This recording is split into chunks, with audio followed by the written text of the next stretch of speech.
invest in the system, it just seems as though, like you said, it's a no-brainer for them to get a return on every inch of agriculture that they're growing.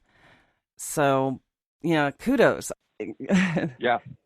And that's that's what the end game is. You know, how many pounds a year are you able to produce from your facility?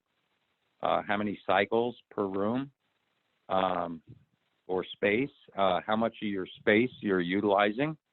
The overhead that is attached with that is going to determine your profitability.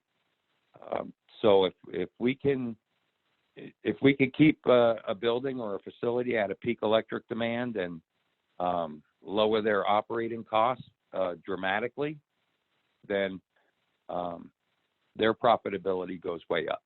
Yeah, there's no doubt. There's no doubt. Well, I do appreciate you explaining all of this because this You've been listening technology to the really Cannabis is pretty Reporter cutting radio edge, show, and proudly sponsored until by I had Sunstate heard about Technologies. Blue Mountain As Energy, one of our nation's I fastest actually growing wrote a industries, story cannabis about is already your transforming company lives. when you were Hi, I'm working Terry from with the Sunstate Next Air Technology Systems. Group, where we are proud to Oh gosh, provide 9 years ago technology by and now, security when I had systems AZ that Green help cannabis magazine, companies because compete from a and succeed. sustainability For details, standpoint, visit there really is no better sunstatetech.com/cannabis. way to sort of reduce your carbon footprint if you have to run HVAC systems in a large facility. I mean, it just seems as though this is an ideal solution.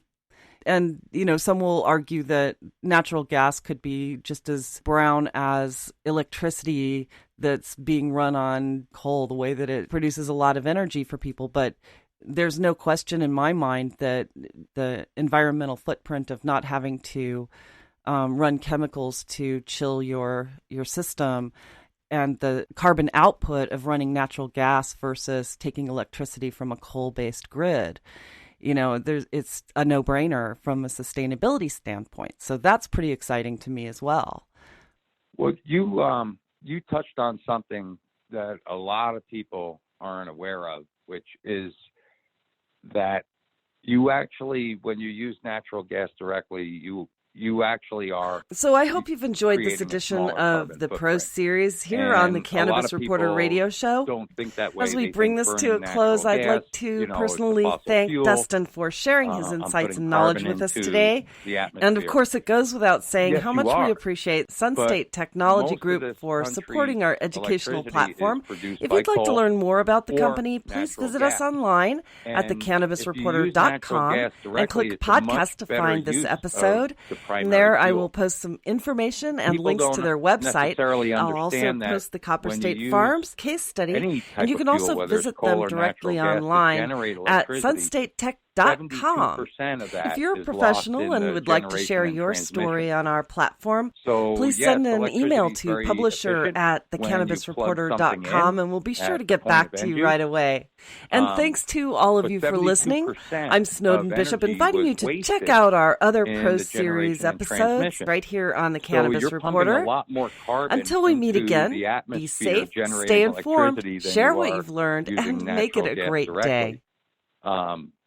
Aside from that, uh, 2 gallons of fresh water are evaporated for every kilowatt hour consumed at the point of end use.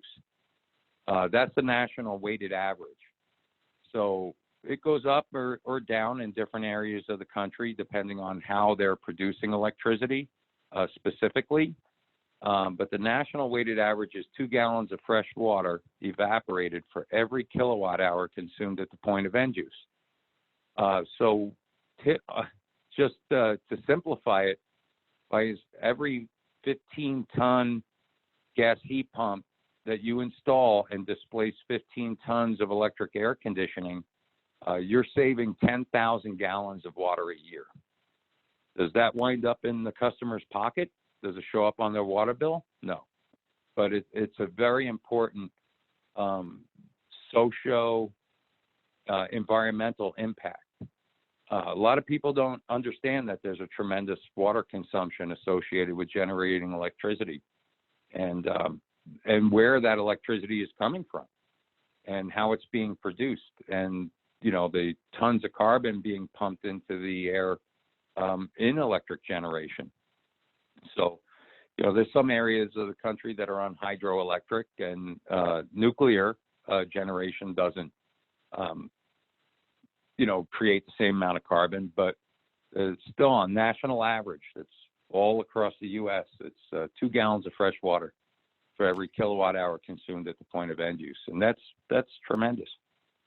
Yeah. And, for people who are paying attention to the science and the reports that are coming out of the United Nations, and there is a crisis that we face right now, and every little bit that we can do to reduce our carbon footprint, reduce water consumption across the board, whether or not we're paying for it, like you said, transition away from coal as best we can, as fast as we can, it's really going to make a difference, because we are approaching a tipping point. And, there are a lot of people who think that it's just a natural cycle that happens every million years, but there's plenty of scientific proof that we are contributing to the extremes that we're experiencing now, from the fires and floods to the superstorms and hurricanes and storm surges that are flooding huge cities. And, we've got to start paying attention to these things.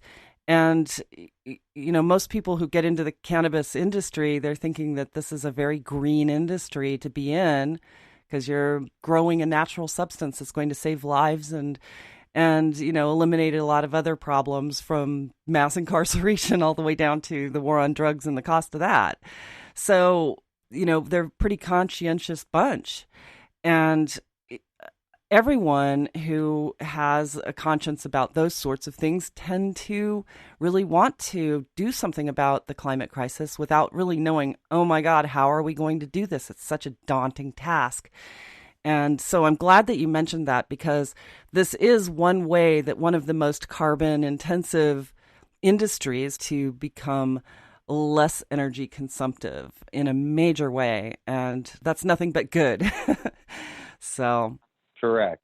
Everyone would love if we had reliable, renewable, 100% renewable power. But we're not there yet. The technology's not there yet. The country's not there yet. It's expensive. There's limitations. But natural gas is absolutely the bridge to that, the means to the end.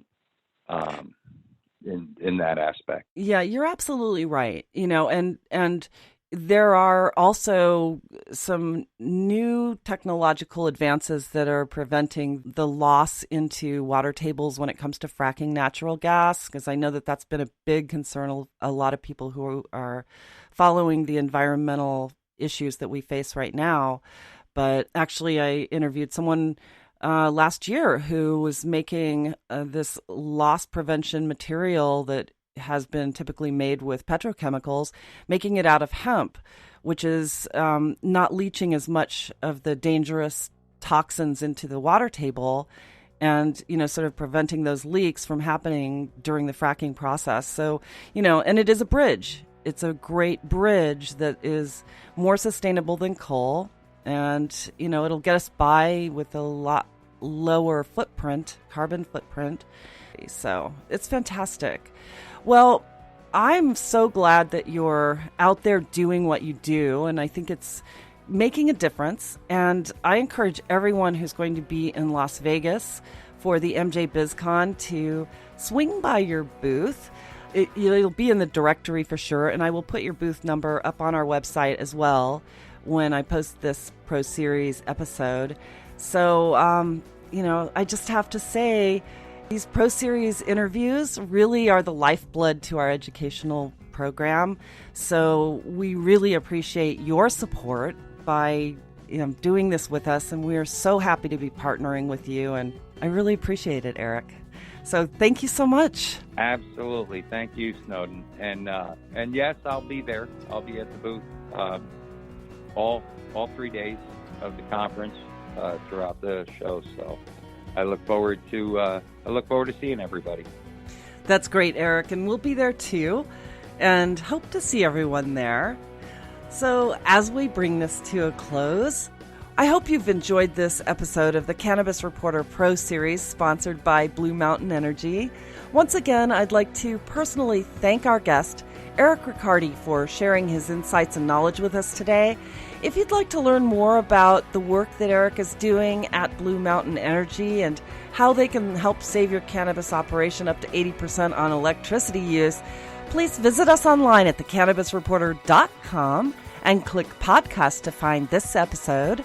And that's where you'll find his bio and details about how to reach him directly at Blue Mountain Energy. Also, if you're planning on attending MJ BizCon in Las Vegas, please be sure to look for Blue Mountain Energy's booth at the exhibition hall. Eric will be there, and he'll be able to explain a lot more about their energy-efficient technology. On behalf of all of us at the Cannabis Reporter, I'd also like to express our gratitude to Blue Mountain Energy for supporting our educational platform as a Pro Series sponsor. I'd also like to thank our production team and all of our partners who support our work here at the Cannabis Reporter. If you work in the cannabis industry and would like to showcase your company or share your expertise as a featured guest on the Cannabis Reporter Pro Series, please send us an email to publisher@thecannabisreporter.com to request a media kit or just drop us a line to say hello. And last but not least, thanks to all of you for listening. I'm Snowden Bishop, inviting you to join me each week for the Cannabis Reporter radio show. And until we meet again, be safe, stay informed, share what you've learned, and make it a great day.